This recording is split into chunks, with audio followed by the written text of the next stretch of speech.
ସମସ୍ତଙ୍କୁ ପ୍ରଥମେ ରାକ୍ଷୀ ପୂର୍ଣ୍ଣିମାର ଅନେକ ଅନେକ शुभेच्छा और शुभकामना। नमस्कार, जय जगन्नाथ।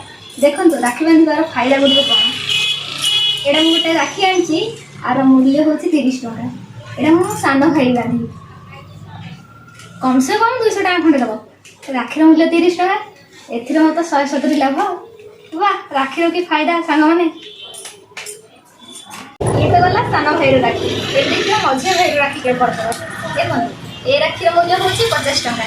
कम से कम भाई जेहेतु कम करे मत पाखापाखि 300-400 देदेव तो ये मोर के लाभ 350 अधिक।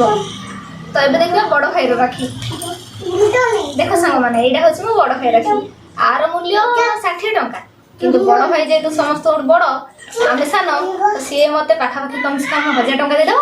तो राखी तो फायदा ही फायदा। एंजॉय योर सेल्फ सांग मैंने बाय बाय।